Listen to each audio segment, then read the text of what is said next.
I'm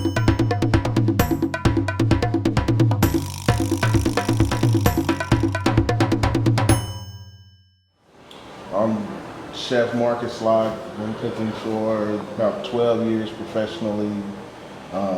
Mostly all my life though.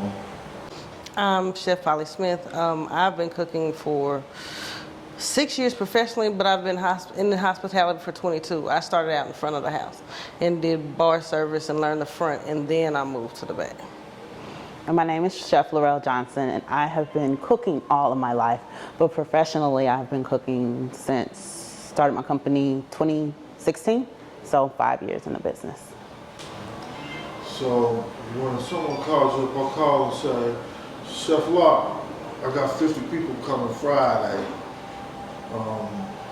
We got a small budget. What's your response? You start running down the details, man. How long you want to feed them for? You trying to get them full? You just trying to put some food in their belly? The cuisine. That's why every event that you do It's different. Special for that person that you cater for. You know, you can give them a menu, your menu of what you make, but I don't eat pork, but I want this dish. Can I get it with chicken?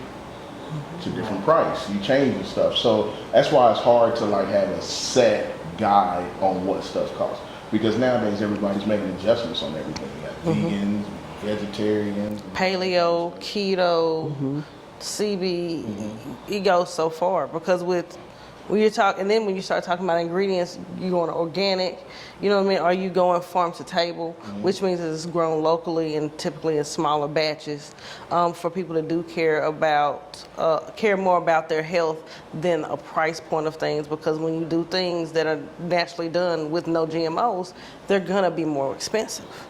So when you're doing that, just like him, I have an assessment form that I actually started to fill. Either I fill it out or I send it to them. So that way I have a lot of stuff already answered before I even talk to you. Like he said, like what's their cuisine? What's the date? How many people? Do you have children? Like what do you want it to look like? Like Allergies. I do full service decor, so it goes so much farther with me, because I'm like, do you want pyrotechnicians? Do you want electricians? Do you need a DJ? Do you need me to do flowers? Do you want a backdrop? Do you want a 360? Because I do everything. And so with me, it goes even a step farther, because then I have to coordinate all of that with some of my staff and making sure everything's going. So it's ran. You want it, you can have a Tyler Perry moment. We can have pianos dropping down the ceiling with angel wings playing at the same time. That's what you want. If you have a check to do it. Right.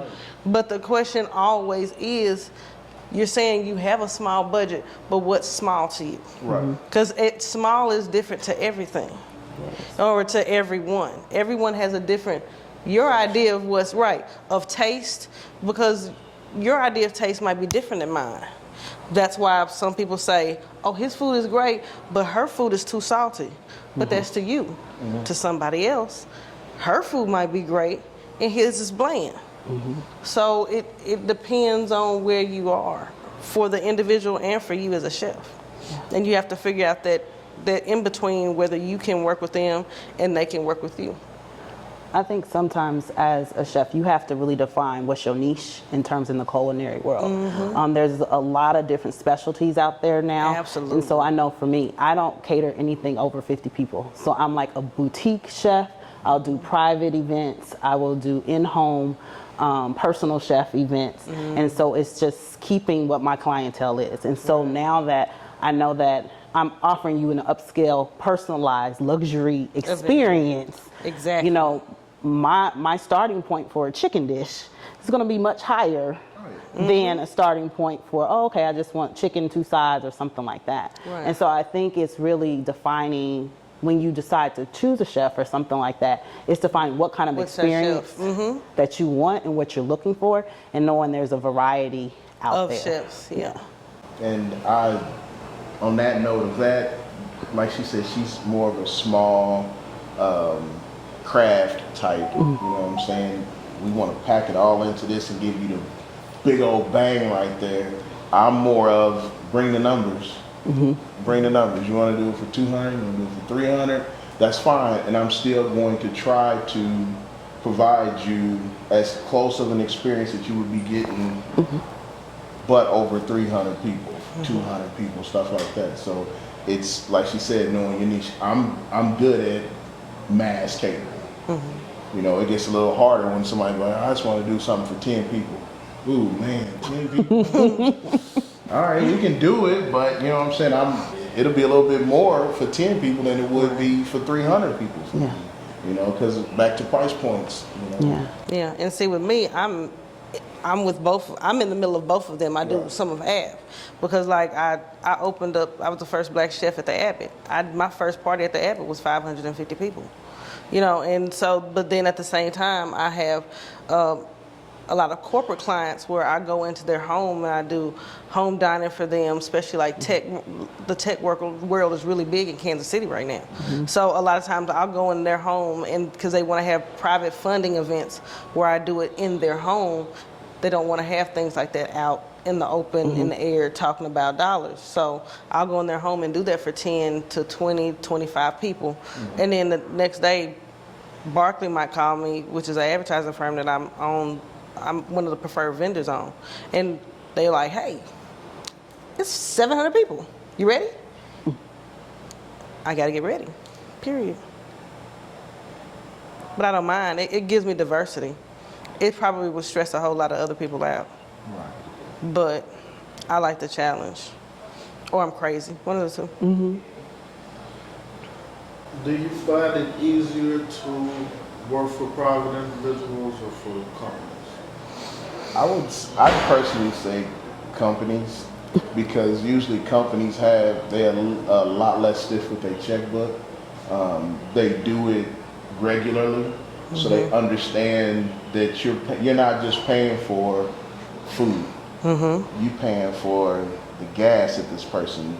You paying for this person's time. You paying for the fact that you're at your event space and the food shows up. It's ready to go. There's plates. There's silverware. There's linens. There's all this stuff that people just don't see. They just think, "Are you charging me this much for food?" It's hot. It's hot. Let's start with the fact that it's hot. It's hot when it's supposed to be hot, and it's cold when it's supposed to be cold. It's on time. It's ready to go. Those are all things that I feel like the corporate world pays more attention to, and respect more. More Because they have to deal with, they have to understand the legal ramifications of if they feed somebody something and they have a gluten allergy. So they want someone that has expertise like the three of us where we can say, no, you can't have those meatballs because those meatballs have bread in it. And you can't have that bread because then I would have to make gluten-free bread to make your meatballs. And no one told me that someone was coming with gluten-free, so I just use regular white bread. Whereas people that are just home cooks, a lot of them don't think or have to worry about those type of situations. Because I don't want somebody walking out of my something that I've catered looking like Hatch. Like, I don't. That's not what you want for your business. Right. Bad experience. Yeah. And that's what we think of as chefs. You know, that's the difference. We try and always have a backup plan. I don't know about you, but I always try and make sure, even when I'm doing something for a corporate event, that there's one thing at least there that might be that's vegan or that's vegetarian, or at least I know that I can adjust it for that. Because then when you start talking about vegans and vegetarians, then there goes a whole nother ramification of, so are you a vegetarian that eats cows or will use cow's milk, or will you not use cow's milk? Will you use eggs or will you not use eggs? Because those are different realms in the vegetarian world, and they take those things very, very seriously.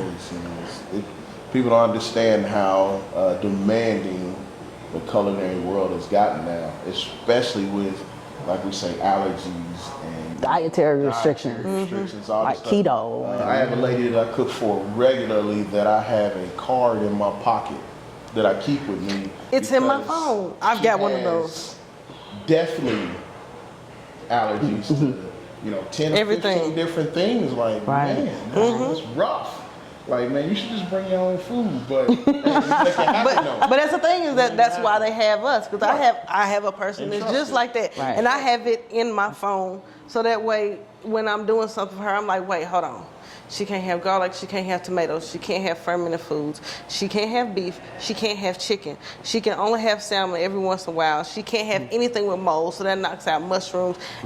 And so when you're talking about doing that, but you can't have meat as well, that knocks out most of the Impossible meats and the Beyond burgers and all this other stuff that everybody's made, because one thing can turn her a whole nother way. And And again, that changes pricing. It does. That changes pricing. You know, you got to pay for that. It ain't just, make these changes and we doing the same price point. right. Right. And we're not Prego people either. Nothing wrong with Prego. You know what I mean? But there's a difference when you use us. We're not popping open a can and then we're adding in some Lawry's or a seasoning salt, and then all of a sudden here's your spaghetti sauce. Right. No, I'm either getting tomatoes from somebody or I'm getting a 10-pound can. I'm using those plum tomatoes, and I'm trying to get some from Italy because they're sweeter, and that all matters when you make your sauce, so that way you don't have to put as much sugar in it. These are things that we know that we've had to learn, or that you want to learn, because with us, you'll never quit learning. You will never know everything as a chef. Someone will always know a little bit more than you. Someone will always know a little bit less than you. But you got to stay on top of your game, because if you don't, it's seasonal. It's just like decorating a house or color matches on a car. It's seasonal. It's trendy. So you have to continually learn to continually stay up with what people ask, because now we're in a social media world. A lot of my stuff for private clients come off of TikTok or off of Instagram. They don't know what this costs, but all of a sudden they want what they saw on Instagram from some site, not realizing how much a 2-pound lobster tail costs. Right. Because it is not $5 to $7. Oftentimes, one of the things that's frustrating for me as a chef is the pricing. And so there's like, well, I can get a lobster at Red Lobster for this much, but then when they charging you, it's like $50, $60, $70. Like, yes. Because I don't $50, have $60, $70. 5,000 locations. Exactly, So and you're not since- buying in Right. bulk like that. So I'm not they get buying it. stuff at reduced cost, really reduced. And so you got to adjust your cost accordingly. And it's like, no, this is a personalized experience. I don't have the resource in terms of my business to purchase bulk in that extent. And so it's going to cost, it's going to cost you more. And I wouldn't even want to buy it in bulk like that unless it's for an event and I'm Exactly. getting rid of it then and there, because I don't want anything, Right. not even the loss, but I don't want a freezer burner. I don't want to sit on it. Right. I don't want to be like grandma and having to move Right. all these cases to get to something else because Right. I tried to get a bulk pricing for your one lobster tail. Right. Right. You just, Can't use it now. I got to take the loss for Yep. it. or pay to keep it sustainable, because now I'm paying the higher electric bill because it's in the freezer. Yep. Definitely. And that's something that I have found within our community is getting our people to understand this ain't a hookup thing. Because when you go to, Eddie V's or you go to McCormick and Smith's, you don't go in there and argue with them with no price on the menu. Absolutely. You will not say a word to them about the price on the menu, leave a tip and everything. But when it comes to asking us, hey, I want to get this party done, can you hook me up? Well, yeah, I can hook you up. I can hook you up with the same price that I'm going to charge somebody else with. The understanding that you're paying for somebody's quality And experience. time and experience. And knowledge. Yeah. Because So that makes a huge difference. Because sometimes with everything with us, something's going to go wrong. But as a chef, it's okay because you fix it. And you can adapt. Yeah, you know what I'm And you saying? can adjust. You fix it. You adapt, adjust, and pivot, Right. and you just keep it moving. So often it's like, oh, okay, I have plan A, plan B, plan C. Oh, okay, we got to scratch this and do this. But then you would never know as a client all the plans that I went through to present this one dish. You won't know that I was turning around and I was trying to make the Alfredo sauce and I had made the sauce, and then when everything started boiling, I wasn't paying attention and it overboiled. You know what I mean? And so when it overboils, you know, depending on what your time frame or when that Alfredo sauce is hitting the table, you can't start back over. Right. Depending on how you make your Alfredo sauce. Yep. You don't You know see what I mean? the sweat patches underneath my arm. Right. Because I was scrambling trying to get it out. All you know is you got it, it was good, it Right, worked out. right. You don't understand what it takes and what it costs. How many to do a case of greens? That is 26 batches of greens. And if you clean them correctly and you actually do clean them, that's not something that you can do in 30 minutes. Right. You know, so when you're asking for what I call the International Repast Menu of America, baked chicken, fried chicken, mashed potatoes, and green beans. Yep. You know what I mean? But when you're asking for those, even for us, and most of my clients that deal with me now know, you know, when they come, you can have the repast menu. I won't do a canned bean. We're not doing it. I'm not doing it because just of nutritionally, there's nothing wrong with that if that's what you have to have. But Sodium's ridiculous. right, the sodium ridiculous. Like, have you really ever paid attention when you pour out the water of a green bean, of a canned vegetable, what that looks like? And then If it has bubbles, you know what I'm saying? It has bubbles. Why would you have bubbles? And no one thinks about just those little things. There's just other ways. Because I care about your health. You know what I mean? I want you to do better. Even though you might not change overnight, if I can help you change over time, I'm okay with that. Because I want you to live. I want you to live longer. That's something that I run into often, especially when I'm catering, you know, more towards our community and stuff, is they don't understand that you don't have to put a bunch of seasoning on everything. I mean, chicken tastes like chicken. Steak tastes like steak. You don't have to put 400 seasonings on it. Now you're not even getting the taste of what you really get. You just taste the seasoning. But most of The the time, average person don't even know what a sweet potato actually tastes like. You don't need a bunch of it's called a sweet potato. Enjoy the natural flavor. Right. Flavor. And it's like you say, it's healthy. right. But I find it hard because they're like, man, like you were saying earlier, this is kind of bland. No, it's not bland. It's just prepared the way it should be prepared. That's what a green bean looks like. Hypertension. Right. But we know, as a chef, we know different ways you can still season things. You know what I mean? I'm not fixing to use the 18 pounds of salt on my chicken, but at the same time, I probably start different than you. I take mine and I use a lemon juice. I use a citrus to break down, you know what I'm saying, the skin and to break down the protein and also help draw some of that blood out of it, because people don't think about the fact that that's still a live animal that was killed. And whatever blood it was in, it's coming from the warehouse on the 18-wheeler, then it's coming to the store, then I buy it, and now I'm cooking it for you. So that's not a 2 or 3 day process. Right. So for them to get it to where it can travel like that, because a dead body doesn't last that long, it's technically the same thing. If a dead body would not last 2 or 3 days without decomposing, think about it, this chicken is 2 weeks old. Right. So you got to do something to clean it up to get some type of freshness back in it. Right. So then you can season it. But I can take one sprig of rosemary and put it on a half a pan of chicken, and I don't have to use the salt. There you Right. go. I can use rosemary and some garlic. Add the same thing. Chefs. That's beautiful. So, how do you advertise for gigs? Is it all word of mouth? Or? I'd say word of mouth is the biggest thing. It is. Word of mouth is the biggest thing. And even when I say word of mouth, I even mean on social media, somebody seeing something and sending it to somebody. Hey, check this out. You see this? This person did woo, woo, woo, woo, woo, woo. And that's one thing that I feel like has really changed the game for us because definitely in our industry, the pennies, you have to be down to the penny if you want to make profit. Right. So with you not having a lot of money for marketing, social media has, oh man, it's helped Change the game. It And it's did. actually, it's helped us too on the education. Yes. Yeah. You know what I mean? Because now you see everybody does reels. So now everybody's seeing these reels of, wait, hold on.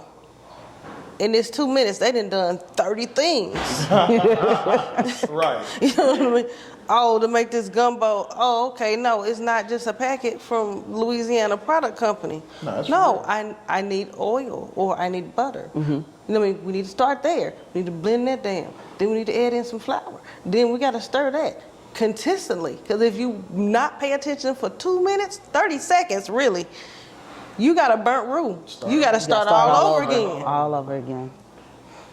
You know, and then you got to go another 30 minutes. Because you can burn it at the very end, and you've been sitting there for 45 minutes. That's the downfall to social media too, though. Is now everybody thinks, oh man, it was just instantly made. It's done. All these TV shows and stuff now, and people are like, dang, did you see how fast they made that? Man, that man got 8 sous chefs in the back With putting two this stuff prep, with together. two prep all offices, this stuff out. right. two Yep. prep offices, and another kitchen. Right. A real professional kitchen. Rachel Ray's kitchen does not look like that. No. That is the cute kitchen. That is that is a TV kitchen. Yeah. The real kitchen in the back has 2-3 refrigerators, 2-3 freezers, at least 6 ovens. But now And everybody 2 thinks warmer, I cook now. 2 proofing stations. Thank you, chefs, for coming and talking to us. We appreciate it. No problem. Not a problem.